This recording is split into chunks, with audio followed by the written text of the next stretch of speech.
उसकी याद में, उसके प्यार में सारे सुख अपने पाऊं। स्नेह सिंधु की मैं लहरों में, स्नेह सिंधु की मैं लहरों में रहती खोई खोई।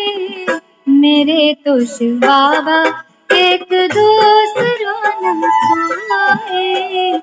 मेरे तो शिव बाबा एक दूसरा न कोई। बाबा ही संसार मेरा, दुनिया मेरी वो ही। बाबा ही संसार मेरा, दुनिया मेरी वो ही। मेरे तो शिव बाबा एक दूसरा न कोई। मेरे तो शिव बाबा एक दूसरा न कोई। मेरे तो शिव बाबा एक दूसरा न कोई। मेरे तो शिव बाबा एक दूसरा।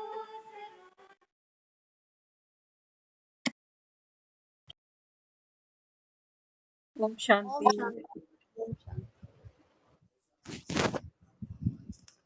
आज की मुरली ले रहे हैं अभी। बाबा समझाते हैं, मीठे बच्चे तुम्हें निश्चय है हम संगम पर भविष्य की कमाई के लिए पढ़ते हैं।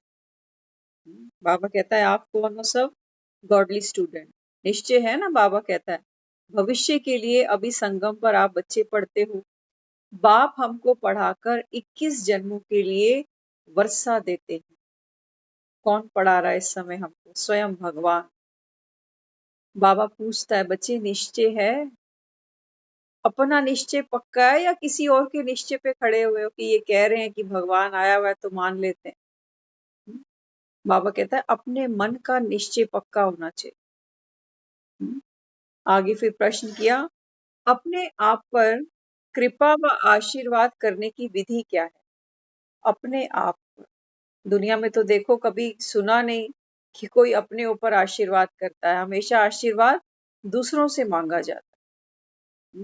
गुरुओं से मांगा, माता पिता से मांगा, बड़े बुजुर्गों से मांगा। लेकिन संगम पर बाबा हमको कहता है बच्चे कृपा और आशीर्वाद स्वयं पर करो। उसकी विधि क्या है? पूछता है बाबा, क्या विधि है? देखो दुनिया में आशीर्वाद बहुत मिलते हैं, देने वाले देते हैं, सदा खुश रहो, लंबी उम्र हो, कहते हैं ना, जीते रहो। बाबा कहता है अब पूछो, क्या सदा कोई जीता रह सकता? क्या दुनिया में कोई सदा खुश रह सकता है? ऐसी दुनिया इस समय?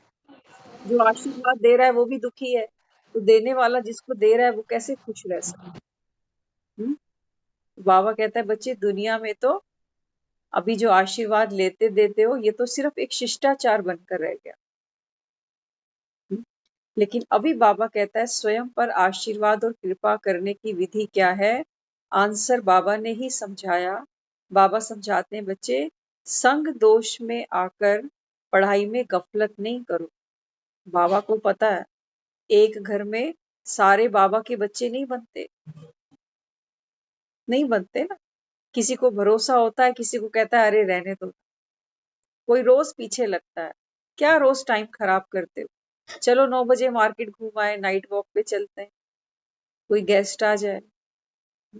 लेकिन जो बाबा के समझू से आने बच्चे हैं ना, वो सबको मना करते हैं कि देखो 9 बजे हमारे घर में नहीं आना, 9 बजे हम बिजी हैं, 9 बजे हमें फोन नहीं करना, हमारा पढ़ने का समय होता है ना। जो बच्चे पढ़ाई वाले होते हैं वो हमेशा अपना एक टाइम टेबल रखते हैं कि इस समय हम अपने स्टडी रूम में, प्लीज हमें डिस्टर्ब नहीं करो। तो बाबा कहता है बच्चे संग दोष में आकर पढ़ाई में गफलत नहीं करो। सदा श्रीमत पर चलो तो कृपा अपने पर करते चलोगे। बाबा कहता है एक बार जो नियम बनाया ना, देखो हम जब छोटे छोटे होते थे तो छोटा बच्चा कई बार नहाने में रुचि नहीं रखता, नहीं रखता ना, तो वो ब्रश करने में रुचि रखता है ना नहाने में रखता है। लेकिन हम उसको संस्कार डालते हैं कि रोज नहाना है, चाहे सर्दी है चाहे गर्मी है, ब्रश रोज करना। तो धीरे धीरे बच्चे को अच्छा नहीं लगता। लेकिन आज देखो है कोई दुनिया में जो बोले मैं रोज नहीं नहाता या मैं टीथ ब्रश नहीं करता? सब करते हैं। शुरू शुरू में आदत अच्छी नहीं लगती थी, लगता था ये माँ बाप क्यों हमारे पीछे लग जाते हैं। लेकिन आज आज हमें समझ में आती है कि वाकई ये कितनी जरूरी चीजें हैं। हम्म, तो बाबा भी हमें यही समझाता है। बाबा कहता है बच्चे मैं जो तुमको अभी श्रीमत देता हूँ इस पर चलते हो तो अपने ऊपर कृपा आप ही करते हो। जो नियम बनाया बाबा कहता है ये छोड़ना नहीं अभी, छोड़ना नहीं अभी। दुनिया में देखो कई लोग हैं, हर वैरायटी का आदमी हमें संसार में देखने को मिलता है। कुछ लोग हैं सुबह होते ही उनको बैटरी चाहिए, आंखें नहीं खुलेंगी लेकिन बैटरी चाहिए। और कुछ बिना नहाए धोए पूजा पाठ किए एक घूंट पानी भी नहीं पीते। हम्म, है ना संस्कारों का फर्क, है संस्कारों का फर्क। कई तो ऐसे भी देखते हैं, कहते हैं पहले घर साफ करेंगे, फिर नहाएंगे, फिर मंदिर में धूप बत्ती करेंगे, उसके बाद कुछ खाएंगे। तो ये संस्कार हैं सबके अपने अपने। तो बाबा कहता है बच्चे ये जो संगम का समय है ना, बाबा अपने बच्चों को ये जो पढ़ाई पढ़ा रहे हैं ना, बस समझो वो ये संस्कार डाल रहा है। इस पढ़ाई का जो मेन जो लक्ष्य है वो है हमारे अंदर दिव्य संस्कारों की धारणा हो जाए। देव आत्माएं कैसे उठती हैं, कैसे सोती हैं, क्या सोचती हैं, क्या देती हैं। तो वो सारे संस्कार अभी इस पढ़ाई के द्वारा परमात्मा हमको दे रहा, क्योंकि हमको उसने सिलेक्ट किया है। वो कहता है तुम ही थे, हमारा सिलेक्शन हुआ है उसके क्लास में। सोचो हम कितने लकी हैं। सारे तो नहीं बैठ सकते उसकी क्लास। हमारे घर में जितने लोग हैं सबके पास अपना अपना मोबाइल फोन है, बैठ सकते हैं सारे 1 घंटा? नहीं बैठ सकते जब तक वो सिलेक्ट नहीं करता। हम्म, लेकिन थोड़ा सा पुरुषार्थ हमको भी करना पड़ता है, थोड़ा पुरुषार्थ हमको भी करना पड़ता है। कहते हैं ना मेड फॉर ईच अदर, हम बने तुम बने एक दूजे के लिए। तो लैला और मजनू को दोनों को एक दूसरे के आमने सामने तो आना पड़ता। तो बाबा भी हमें कहता है कि बच्चे जब ये श्रीमत पर चलते हो, नियम धारणा पक्की बनाते हो, तो आशीर्वाद और कृपा स्वतः हो जाती है, मांगने की जरूरत नहीं। तो नहा लिए, अब ताजगी मांगेंगे क्या? नहा लिए, ताजगी मिल गई। अब हम नहा के आए और किसी के आगे मांगे कि हम नहा चुके, कृपा करो ताजगी मिले, तंदुरुस्ती मिले, वो कहेगा मिल गई। आपने संस्कार बना लिया, आपका शरीर तंदुरुस्त रहेगा, स्वच्छ रहेगा, बीमारियां नहीं लगी, क्योंकि आपने पुरुषार्थ कर लिया। तो बाबा हमें अभी क्या समझाता है? बाबा कहते हैं बच्चे आज का जो गीत सुनाया, मैं एक नन्हा सा बच्चा हूँ। बाबा कहता है बच्चे भले ही आप 70 साल के हो, 80 के हो, 50 के हो, 40 के हो, मेरे लिए बाबा कहता है नन्हे से बच्चे हो। नन्हा बच्चा ये आत्मा बिंदु स्वरूप। बाबा कहता है मेरे तो घर में कोई 1 महीने का बच्चा है, कोई 6 महीने का बच्चा है, कोई 1 साल का बच्चा है। बाबा कहता है मैं तो तुमको तब से काउंट करता हूँ जब तुम ज्ञान सुनते हो। तो ज्ञान सुनते हुए कितनी उम्र हुई? 1 साल। 1 साल का बच्चा क्या होता है? इसलिए कहता है नन्हा सा बच्चा। हम्म, तो भगवान कहने से तुमको निराकार याद आते हैं। देखो दुनिया में भी लोग भगवान भगवान बहुत बार बोलते हैं, लेकिन जब दुनिया में जब भक्ति में कोई भगवान कहता है ना, तो कोई भी एक पर्टिकुलर फिगर उसके सामने नहीं आता, क्योंकि भक्ति में गायन है, सब में भगवान है। सबको मानो, माँ को भी मानो, हनुमान को भी, गणेश को भी, कृष्ण को भी, सबको मानो। तो जब वो लोग भगवान कहते हैं ना, कोई एक पर्टिकुलर चेहरा सामने नहीं पड़ता। बाबा कई बार मुरली में कहता है जब भगत कहते हैं भगवान, तो फिर ध्यान हमारा मूर्तियों की तरफ नहीं जाता, जाता है। आप खुद कभी अनुभव करना इस चीज को। जब हम भगवान कहते हैं ना, तो आत्मा जब भगवान कहती है तो किसी मूर्ति को याद नहीं कर रही होती, उस समय निराकार को याद करती है कि कहीं ऊपर बैठा हुआ। तो बाबा कहता है बच्चे जब आप कहते हो ना भगवान, तो आपको पता चल गया कौन है। जैसे एक बच्चे को पता चला मेरा पापा कौन है। बहुत बैठे हैं बाहर, कोई मामा है, कोई चाचा है, कोई फूफड़ है, कोई मौसा है, लेकिन उस बच्चे से पूछो इनमें से आपका पिता कौन है, एक की तरफ इशारा करे कि ये मेरे पापा हैं। भक्ति में बाबा कहता है किसी एक की तरफ इशारा कर ही नहीं सकते, बाप है ही नहीं कोई। सबको कहते हो तुम मात पिता हम बालक तेरे, छोड़ा किसी को नहीं छोड़ा। राह चलतों को मान लेते हो ये मेरी मम्मी जैसी है, ये मेरे पापा जैसे। बाबा कहता है वर्षा मिलता है जैसा जैसा कहने से, होने से वर्षा मिलता है, मानने से वर्षा नहीं मिलेगा कि ये मेरे मम्मी जैसे हैं मैं मानता हूँ। बाबा कहता है यहाँ जब ज्ञान में आते हो तो बुद्धि तुम्हारी बाप से जुड़ती है कि मैं किसकी बात कर रही हूँ, कौन निराकार भगवान परमात्मा शिव परम धाम से आकर हम आत्माओं के लिए, हम बच्चों के लिए हमको ये गीता का ज्ञान सुना रहा है। किस लिए सुना रहा है? तैयारी करा रहा है कि अब ये अंतिम जन्म है, यहाँ से तो जाना ही है। आज सुबह एक इंसिडेंट हुआ हमारी ही गली में। आज एक शव यात्रा निकली सुबह, तो हमने देखा जो शव था उसके ऊपर उन्होंने राम नाम की चदरिया डाल रखी, ऊपर कुछ पतासे पड़े हुए। जो जो बाबा मुरलियों में सुनाता है वो सब घूमता गया, देखते गए उसको, घूमता गया। देखो दुनिया में चाहे कोई हमारा कितना भी प्यारा क्यों ना, उसके नाम की चादर नहीं कोई ओढ़ के जाएगा, चादर हमेशा राम नाम की ओढ़ी जाएगी। वही सत्य है। अब सोचो 24 घंटे में हम आत्माएं सत्य के साथ कितना जुड़ती है।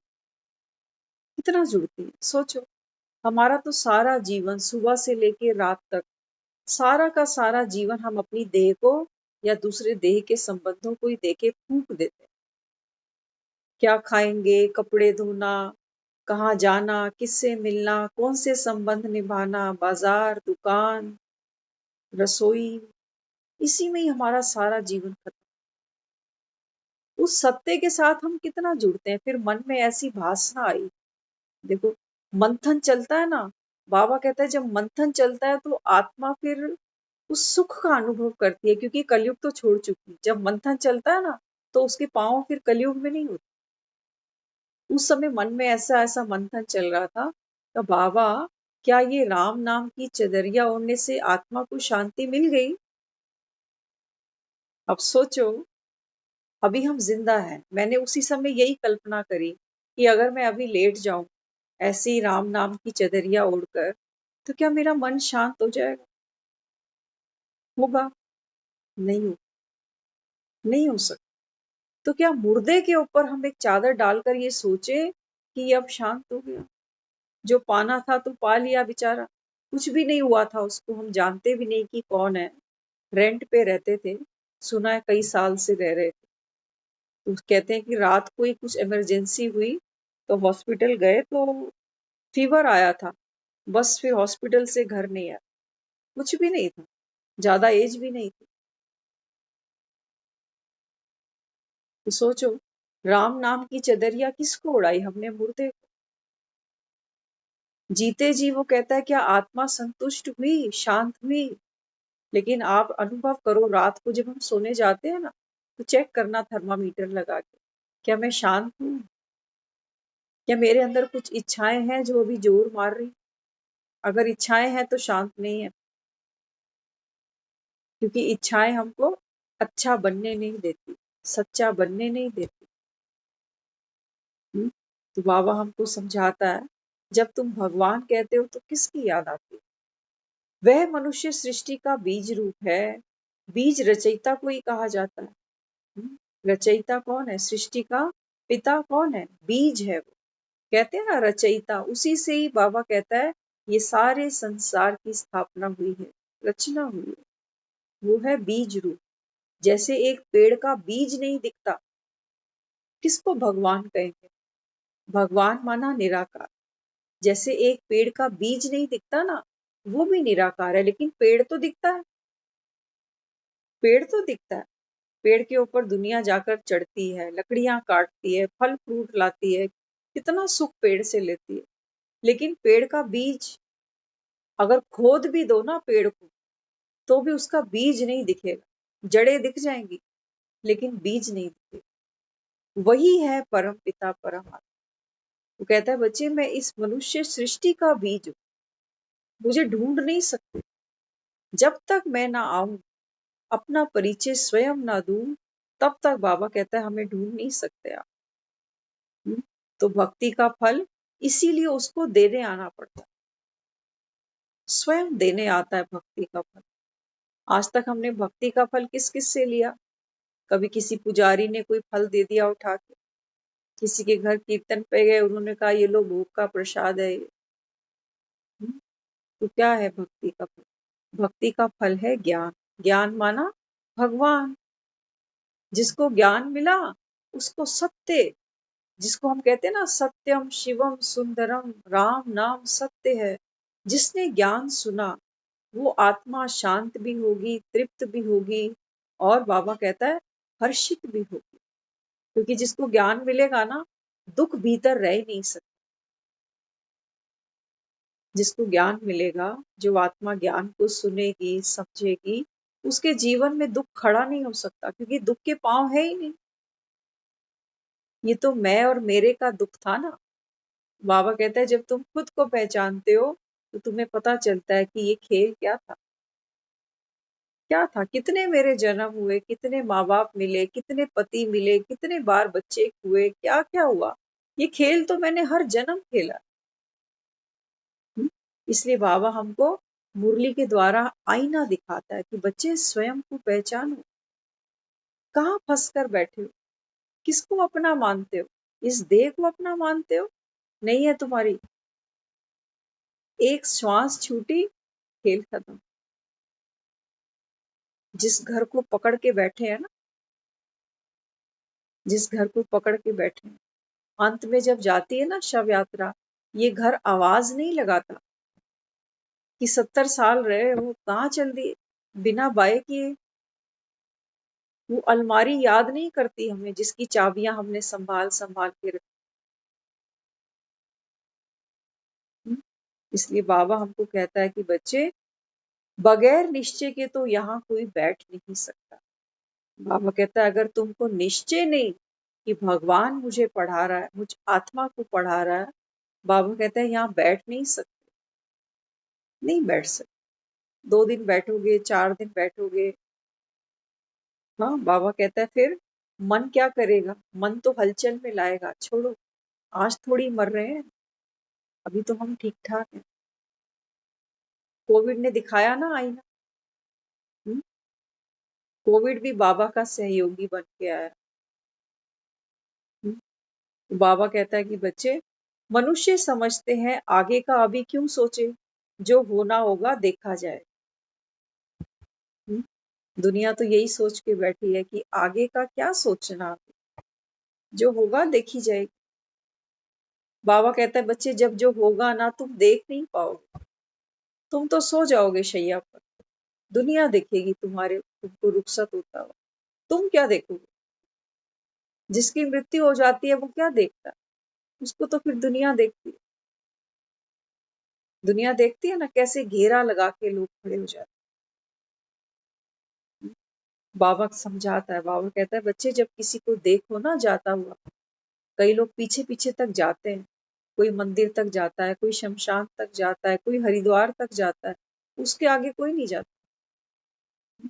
बाबा कहता है जब देखो ना शव यात्रा, तो आपने देखा है जब कई लोग देखते हैं अर्थी जाता तो ऐसे हाथ जोड़ देते हैं, हाथ जोड़ते हैं। क्यों हाथ जोड़ते हैं? क्यों हाथ जोड़ते हैं?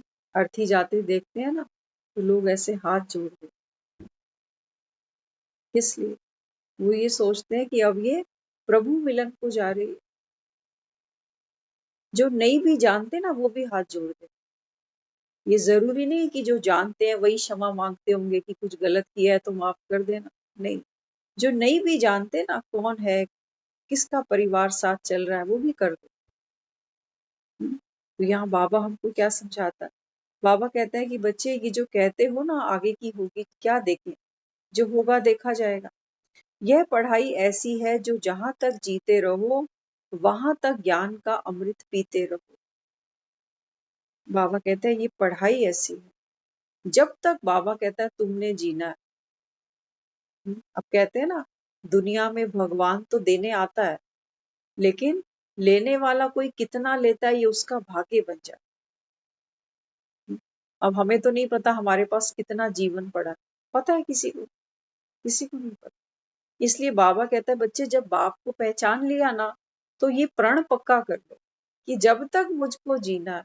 दुनिया में देखो भक्ति लोग करते हैं ना, वो कभी नहीं सोचते कि हम इतने साल तक भक्ति करेंगे। देखा कभी कोई ऐसा भक्त आप?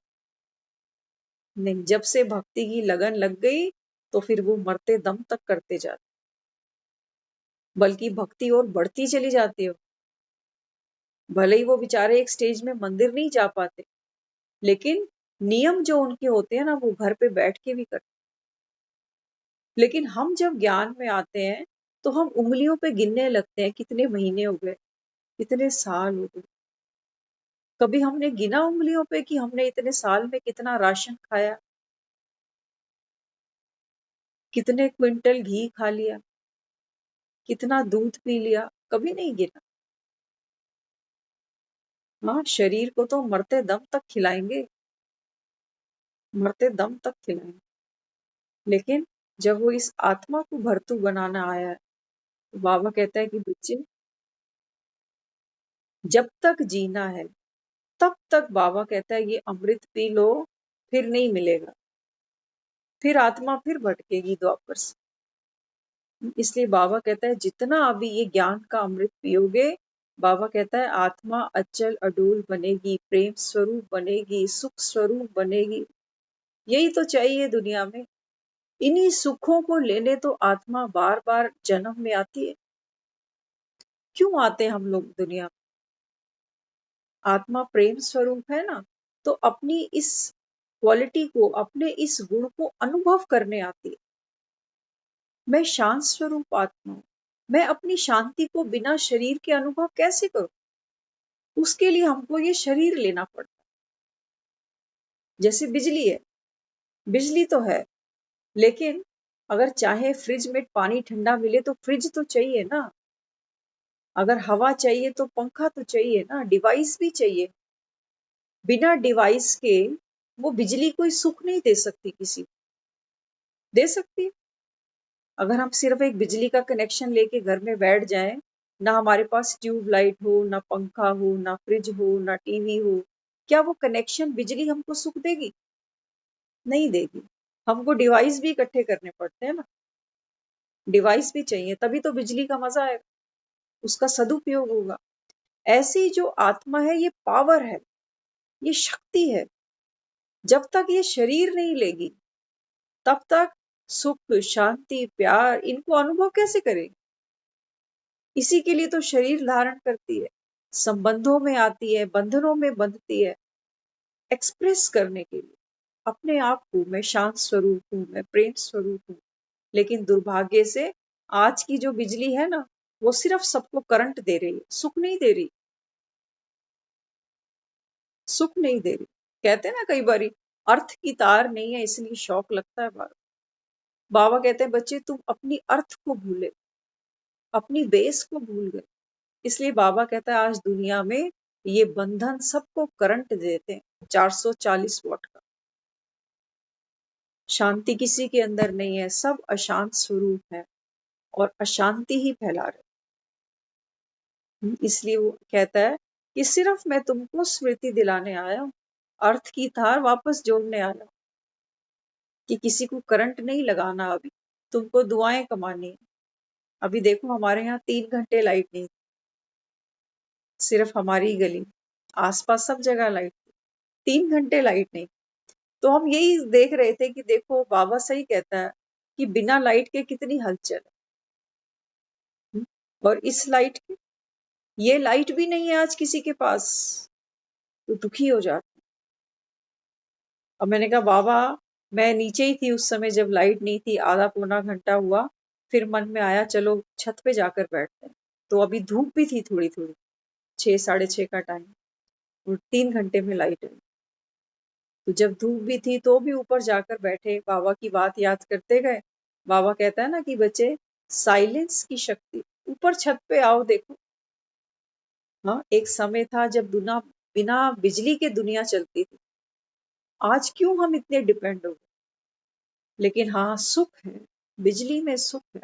मोबाइल चार्ज हो गया, 25 पे पड़ा था फोन, लाइट आई तो ये चार्ज हो गया, क्लास हो रही है। तो बाबा हमको समझाता है, बच्चे, जैसे साइंस तुमको सुख देती है ना, बाबा कहता है ये साइलेंस की शक्ति भी तुमको सुख देगी। और इसका जो सुख तुमको मिलेगा, बाबा कहता है वो अल्पकाल का नहीं, वो परमानेंट है, वो जन्मों जन्मों तुमको मिलेगा। इसलिए बैठकर हम ये पढ़ाई पढ़ते हैं। फिर आगे क्या समझाते हैं? इस समय तुम हो गुप्त। बाबा कहता है इस समय तुम बच्चे गुप्त हो। तो दिखाया है ना महाभारत में, पांडवों को कितने वर्ष का अज्ञातवास था? ध्यान है? कितने वर्ष का अज्ञातवास था? 12 साल का दीदी। 12 साल का। अज्ञातवास उनको 1 वर्ष का था, लेकिन टोटल 13 साल। हाँ हाँ, अज्ञातवास 1 वर्ष का। अज्ञात जो था उनका सन्यास, वो 1 वर्ष का था। तो बाबा कहते हैं देखो, पांडव थे ना, वो भी गुप्त रहे। तो बाबा कहता है तुम भी गुप्त हो। अर्जुन को दिखाया ना, सरंधरी बना हुआ है, फीमेल बना हुआ है। बाबा कहता है तुम भी मेरे पांडव हो। इस समय बाबा कहता है बच्चे, ये तुम्हारा गुप्तवास है। बाबा कहता है गुप्त रहो। और गुप्त रहकर बाबा कहता है अभ्यास करते चलो। तो इस समय बाबा समझाते हैं कि बच्चे, ये आपका भी गुप्तवास है। अगर कोई का कर्म बंधन है नहीं तो फिर पढ़ाई पर पूरा ध्यान देना चाहिए। देखो, कई आत्माओं का ना, सबका अपना अपना दुनिया में कर्म बंधन है। कई फंसे हुए हैं परिवारों में, जिम्मेवारियां बहुत हैं। बाबा कहता है कोई बात नहीं, 1 घंटा तो निकालो। हम्म, लेकिन बाबा कहता है जिसके ऊपर कोई भार नहीं है, जिम्मेवारी नहीं है, बाबा कहता है बच्चे, फिर तुमको पढ़ना भी है और दूसरों को पढ़ाना भी है। पूरा पूरा तुमको ध्यान दे। बाबा कहता है जब मौका मिला तो बाप के पूरे मददगार बनो ना, पूरे मददगार बनो। तो इस समय बाबा हमको समझाता है, श्रीमत पर चलना यही कृपा है। बाबा कहता है मैं और कोई कृपा नहीं कर सकता। दुनिया में लोग तो भगवान से कृपा मांगते हैं। हाँ, कहते हैं भगवान की कृपा होगी तो हमारा जीवन सफल हो जाएगा। बाबा कहता है बच्चे, अब मेरी श्रीमत पर चलो, बस मैं तो यही कृपा करना चाहता हूँ। और तुम सोचो तुमको मकान दूंगा, दुकानें दूंगा, बच्चे दूंगा, परिवार दूंगा। बाबा कहता है ये सब सुख दुख तुमको तुम्हारे कर्म के हिसाब से मिलने वाले हैं, मैं नहीं देने वाला। अगर भगवान सबको मकान दुकान देता ना, तो सबको एक जैसी देता। किसी के पास 6-6 मकान है, रहने वाला कोई नहीं। और किसी के पास परिवार इतना बड़ा है, फुटपाथ पर भी आके सो जाता। बाबा कहता है कहाँ फर्क रह गया, सब तो घर से चले गए। अब देखो, एक पिता है, उसके 4 बच्चे। एक बच्चे ने खूब मेहनत करी है पढ़ लिख कर, बहुत अच्छा स्टैंड हो गया, और कुछ पढ़ा ही नहीं। तो जो नहीं पढ़ा वो क्या करेगा? वो धक्के ही खाएगा, मजदूरी ही करेगा। हाँ, तो बाबा कहता है बच्चे, मैं तो सबको पढ़ाना चाहता हूँ। लेकिन बाबा कहता है तुम पढ़ने को राजी हो तो। मातेश्वरी जी की मुरली सुनी ना, क्या कह रही थी वो? उन्होंने यही बोला, जब हम कहते हैं आकर समझो, रोज रोज थोड़ा थोड़ा समझो, क्योंकि एक दिन में समझाने की बातें नहीं है ये। तो मातेश्वरी जी कहती हैं फिर सामने वाले क्या कहते हैं? क्या घर छोड़ दें, जिम्मेवारियां छोड़ दें, यहीं बैठ जाए? तो मम्मा ने क्या समझाया? मम्मा कहती हैं चलो ठीक है, जिम्मेवारी निभाओ, लेकिन वो निभाते हुए भी तो दुखी होते हो ना, दुखी होते हैं ना।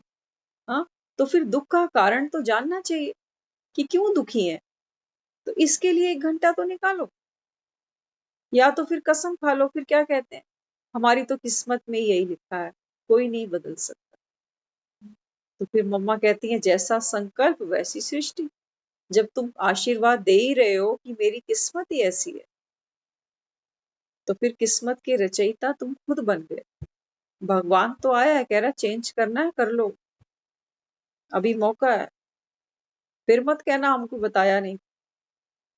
हम्म? फिर बाबा हमको यहाँ समझाता है, हद के संबंधों से मोह का त्याग करना ही है। हद के संबंध, मैं, मेरे बच्चे, मेरा परिवार। हम्म? तो बाबा कहता है कि बच्चे, इन सब से आपको त्याग करना ही है। आपको एक पर्सनल बात, क्योंकि बाबा टॉपिक ऐसे छेड़ता है ना, तो अपनी गलतियां भी रियलाइज करते हैं यहाँ बैठकर। जब हमारे लौकिक जो मदर थे, तो उनको क्या होता था, बार बार स्पिट करना पड़ता था।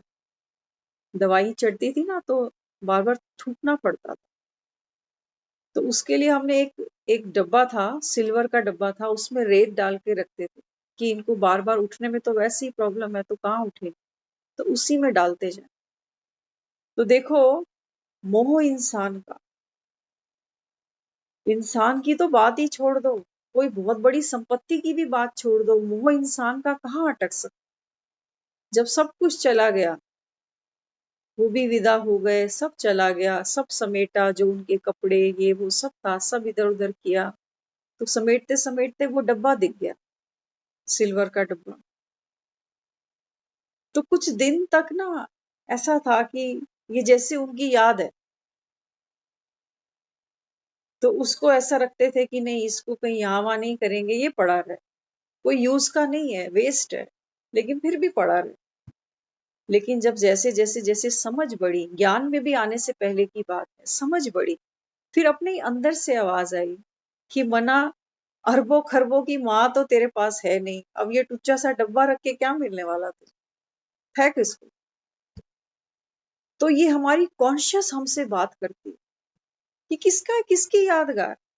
और आपको सबसे बड़ी बात हम बताते हैं, ज्ञान तो हमको अभी समझ में आया, लेकिन जब हमारी मदर एक्सपायर हुए थे ना, उस समय जब हम पहली बार अपने घर की सीढ़ी चढ़े थे, डेड बॉडी को साथ लाते हुए, अभी घर की सीढ़ी चढ़ रहे थे, उस समय अंदर से क्या आवाज आ रही थी। जब डेड बॉडी को देखा, घर में लाकर सब बैठे हैं, परिवार बैठा, रिश्तेदारी सब आकर बैठे हैं, तो अपने अंदर से टॉक चल रही थी कि आज तक किसको मम्मी कहा, ये तो मेरी माँ नहीं है, ये जो लेटा हुआ शरीर है ये मेरी माँ नहीं है। तो वो उस समय ये चीज रियलाइज हुई। मैं इसको आज भी सोच रही थी, कुछ दिन पहले भी रियलाइज हो रहा था कि ये जो जाते जाते उन्होंने एक टचिंग कराई कि जिसको आपने पूरा जीवन माँ बुलाया ना, वो आत्मा है, मैं ये शरीर नहीं हूँ।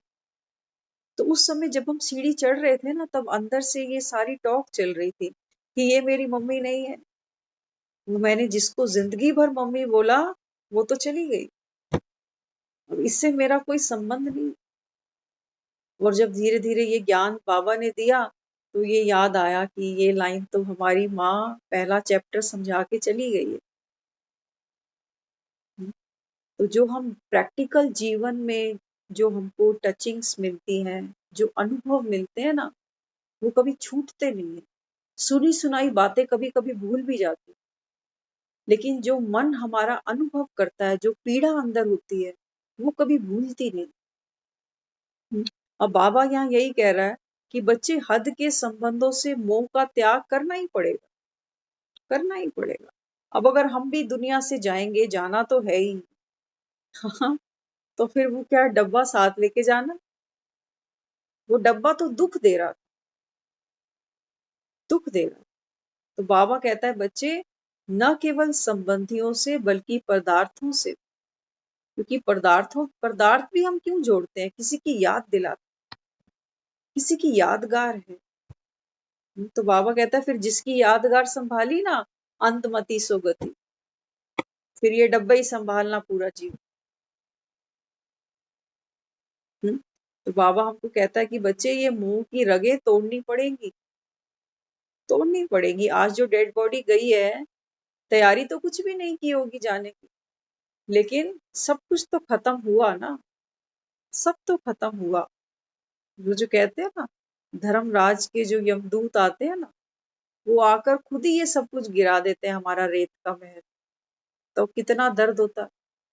बाबा कहता है बच्चे ये रेत का महल है, खुद ही गिरा दो हंसते हंसते, ताकि कोई जबरदस्ती ना करे तुमसे। तो जब कोई जबरदस्ती करता है ना, तो लोग बताते हैं, कहते हैं वो धर्मराज के यमदूत आते हैं लेने के लिए। क्यों आते हैं, कभी सोचा किसी ने? सोचा? वो इसीलिए आते हैं क्योंकि जाने को तो कोई तैयार ही नहीं है। पुलिस वारंट लेके आती है ना, तो मुजरिम को कैसे पकड़ती है? वो जाना नहीं चाहता, लेकिन ऐसे गिरबान से पकड़ के ले जाते हैं उसको कि चल तेरा वारंट आया। तो वो यमदूत यही काम करने आते हैं, यही काम करने आते हैं। तो किसी किसी को यमदूत दिखते भी है, कहते हैं कोई यमदूत आएगा मुझे लेने के। तो जिनको तैयारी है उसको किसी के जाने की जरूरत नहीं, किसी के घसीटने की जरूरत नहीं। हाँ, तो बाबा हमको कहता है कि बच्चे ये मोह के धागे आपको खुद ही तोड़ने, खुद ही तोड़ने। नहीं तो वक्त आएगा फिर ये बहुत पीड़ा देने वाला। देवाला मारा या कोई मर गया तो गुरु कहेंगे देखा, भक्ति छोड़ दी ना तब ऐसा हुआ। बाबा कहता है कि बच्चे देखो, भक्ति का कितना डर है मन के अंदर। बाबा कहता है अगर किसी का कोई नुकसान हो गया या किसी की डेथ हो गई, तो तुम्हारे फिर गुरु क्या कहेंगे, देखा भक्ति छोड़ दी ना, मंदिर जाना छोड़ दिया, इसीलिए तुम्हारे साथ ये हुआ। बाबा कहता है तुम्हारे तो गुरु ये डराते हैं, तो कि क्यों नहीं मंदिर में जाकर तुम दर्शन करते देवी के, क्यों नहीं दान पुण्य करते, इसीलिए देखो ये अनहोनी हो गई। तो बाबा कहते हैं फिर तुम्हारे गुरु क्या करते हैं, वो तो तुमको डरावा देते हैं कि भक्ति छोड़ी तब ऐसा हुआ, अभी तुम हो सच्ची गीता के पाठी। बाबा कहता है बच्चे दुनिया में गीता सुनने सुनाने वाले बहुत थे, लेकिन तुम बच्चे अभी सच्ची सच्ची गीता सुन रहे हो। हाँ? दुनिया में देखो जब कोई शरीर छोड़ता है ना, उसको कहते हैं 18वां अध्याय सुनाओ। वो बेचारे की तो सिट्टी पिट्टी पहले ही गुल है, जो मरण शैया पर है। उससे तो लोग नाम पूछते हैं, आपने हमें पहचाना, मैं कौन हूँ, आपको अपना नाम पता है, आप कौन हो? तो क्या उसको ये सुनाई दे रहा होगा? बाबा कहता है बच्चे इस समय बाप आकर तुमको सच्ची सच्ची गीता सुनाते हैं। गीता किसको सुनाई जाती है? जाते आदमी को रामायण नहीं सुनाते, गीता ही सुनाते हैं। क्यों? क्यों? क्योंकि कृष्ण क्या दे रहा है वहां पर? मुक्ति का संदेश दे रहा है। मुक्त हो जा, नष्टो मोहा भव। रामायण नहीं सुनाई जाती मरते आदमी कि सुंदरकांड सुनाओ इसको, नहीं। जाते आदमी को गीता सुनाई जाती। तो बाबा कहता है बच्चे अभी तुम्हारी जाने की तैयारी है, इसलिए बाबा कहता है बैठकर ये सच्ची सच्ची गीता रोज सुनो। मरने के बाद कौन किसको सुनाएगा? पंडित भी दिहाड़ी पर बैठते हैं कि कितने दिन करानी है आपने पाठ पूजा, हमारी भेंट तैयार रखना। कौन सुनता है? सोचो, कौन सुनता है? जो सुना रहा है वही नहीं सुन रहा, वो तो मुर्दे के लिए सुना रहा है। मुर्दे के पहले ही होश उड़े पड़े, पहले ही होश उड़े पड़े। तो उस समय क्या है, उस समय तो गीता ना सुननी दिखाया है, कृष्ण को दिखाया है। गीता अर्जुन को सुनाई है, कहां पर? रणभूमि के अंदर, कुरुक्षेत्र के अंदर। बाबा कहते हैं बच्चे ये वही गीता का एपिसोड है जिस समय तुम हर एक आत्मा अपने अपने कर्म क्षेत्र भूमि पर हो। यही तुम्हारा कुरुक्षेत्र है। इसी समय तुमको मैं सच्ची सच्ची गीता सुनाता हूँ। तो बाबा कहता है हो ना अपनी कर्म भूमि पर, ये कर्म भूमि ही तुम्हारा कुरुक्षेत्र है। यहीं पर तुमको ये रण जीतना है, ये धर्म युद्ध जीतना। तो इस समय बाबा हमको कहते हैं कि बच्चे सच्ची गीता तो तुम सुनते हो, सुनना सुनाना कांटों को फूल बनाना। बाबा कहता है जो दुनिया में गीता सुनते सुनाते हैं ना, वो कांटों से फूल कोई नहीं बनता। बनता है कोई? समझता है कोई मैं शरीर नहीं, मैं आत्मा हूं, सब शरीर। बाबा कहता है सुनाने वाले भी देहधारी तो सुनने वाले भी देहधारी, कांटे के कांटे ही रह गए, फूल तो कोई बना ही नहीं। अब बाबा कहता है जब तुम ये गीता सुनते हो तो तुम कांटे से फूल बनते हो, माना देह का भान छोड़कर मैं आत्मा के भान में सूखती, ये है कांटे से फूल बन जाना। तभी दुनिया में जब कोई जाता है ना तो हम कहते हैं फूल चुनने जा रहे हैं। तो पहले तो हम ये सोचते थे कि वहां जाके फूल चुनते होंगे जो फूल बगीचे में होते हैं, लेकिन जब वो देखे तो वो देखी ये तो अस्थियां है, इसको क्यों फूल कहते हैं। अब जाते जी जीते जी तो वो इंसान कभी फूल बना ही नहीं, तो मरने के बाद उस कलश को ही कह देते हैं कि फूल चुन के जा रहे, फूल प्रवाह करने जा रहे। वास्तव में बात थी आत्मा की, आत्मा को तो किसी ने जाना ही नहीं, पहचाना ही नहीं। तो मुक्ति भी किसकी कराई, कलश में अस्थियां भरी, उसी को जाकर गंगा में प्रवाह कर दिया और कह दे हो गई मुक्ति, हो गई मुक्ति। किसको मुक्ति चाहिए थी, अस्थियों को। अस्थियां तो धरती में ही जानी है, चाहे आप धरती में गाड़ो चाहे गंगा जी में प्रवाह करो, वो धरती में ही समाएंगी। लेकिन मुक्ति किसको चाहिए, मुक्ति तो इसको चाहिए थी, ये है फूल, ये फूल है, इसका खिलना जरूरी था, लेकिन बिना सावन के ये खिलता नहीं। तो फिर सावन कब आता है, संगम पर सावन आता है। कहते हैं ना शिव का जब मेला लगता है, कब लगता है, सावन में लगता है। सावन में लोग जाते हैं कांवड़ भरने के लिए। इस समय बाबा कहता है ये है सावन का महीना, इस समय बाबा कहता है ये फूल मैं खिलाने आया हूं। खिलेंगे कौन, बाबा कहता है जिनके ऊपर ज्ञान की बारिश होगी वो खिल जाएंगे। तो बाबा कहता है बाकी बाकी बाबा कहता है फिर बाराती बन के साथ चल, जाना तो पड़ेगा। कई जगह के कार्ड आते हैं ना, कहते हैं हम ये शादी पे नहीं जाएंगे, लेकिन बाबा कहता है बाप की शादी पे तो तुमको जाना ही पड़ेगा। तो आगे फिर बाबा ने समझाया, तुम आधा कल्प के लिए दुख से छूटते हो, जैसे इतवार के दिन सभी की छुट्टी होती है ना, ऐसे आधा कल्प तुम दुख से रोने पीटने से छूट जाते हो। बहुत सुंदर लाइन। बाबा कहता है देखो दुनिया में लोग देखते हैं रविवार कब आ रहा है, संडे कब है।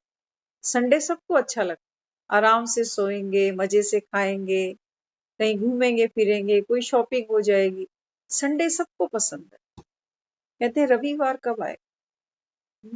बाबा कहते हैं बच्चे ये जो तुम पढ़ाई पढ़ रहे हो ना, इसके बाद बाबा कहता है तुम्हारा जो संडे आएगा, दुनिया का तो आता है 12 घंटे का, 24 घंटे का, एक दिन में संडे खत्म हो जाता है, फिर मंडे की भागदौड़ शुरू हो जाती है।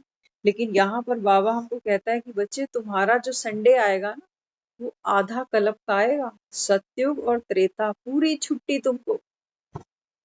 बाबा कहता है वहां तुमको कोई धंधा धूरी नहीं करना, ना बर्तन ना सफाई ना कपड़े ना खाना। बाबा कहता है फुल मस्ती, फुल मस्ती वहां पर। क्योंकि बाबा कहता है प्रकृति तुमको सब कुछ देने वाली है, सब कुछ। बाबा कहता है वहां देवी देवताओं के कपड़ों में पसीने नहीं आएंगे, बदबू नहीं आएगी, इतर नहीं छिड़कना पड़ेगा।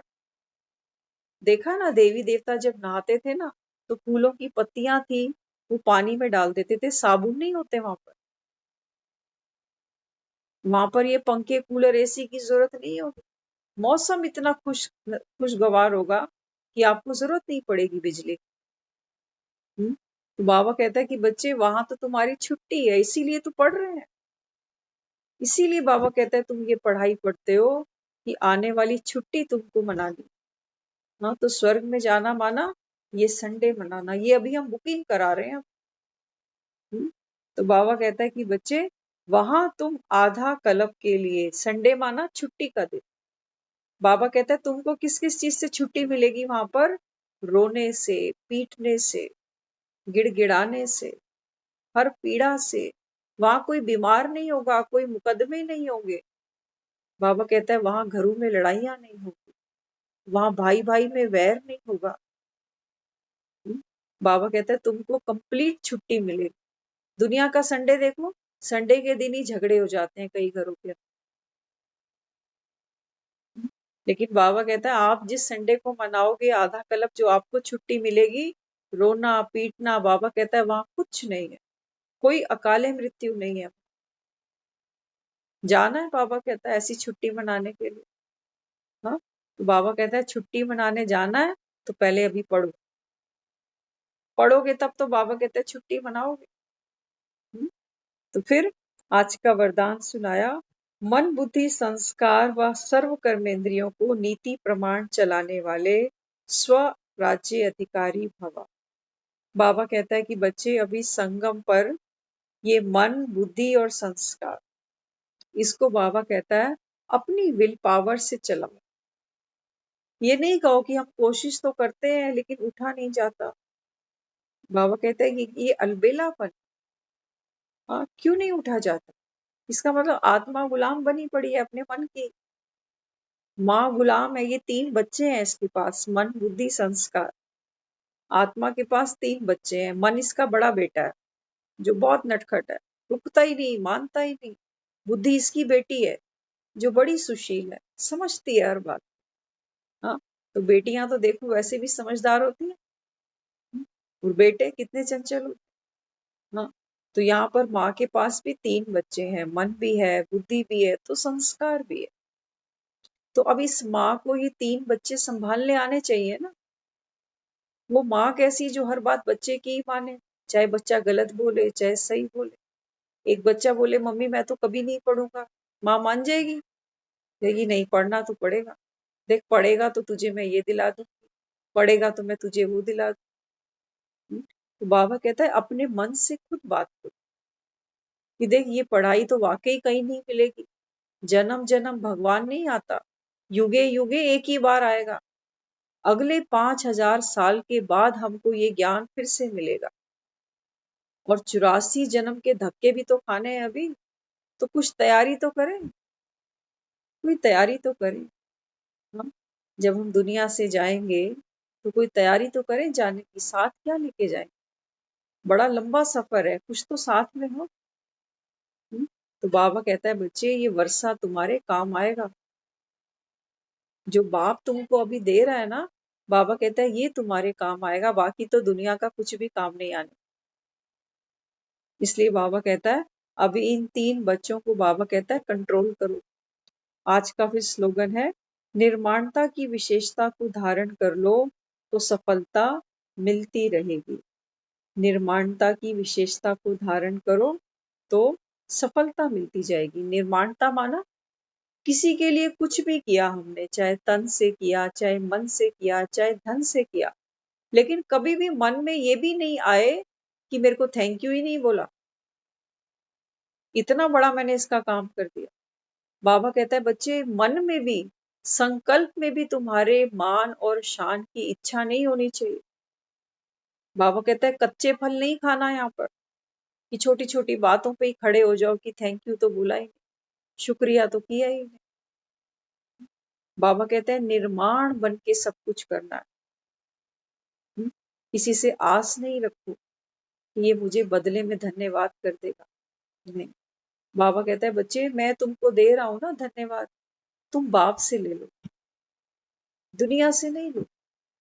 बाबा कहता है अभी तो तुमको परोपकार ही करना है, सिर्फ दुआएं कमानी है।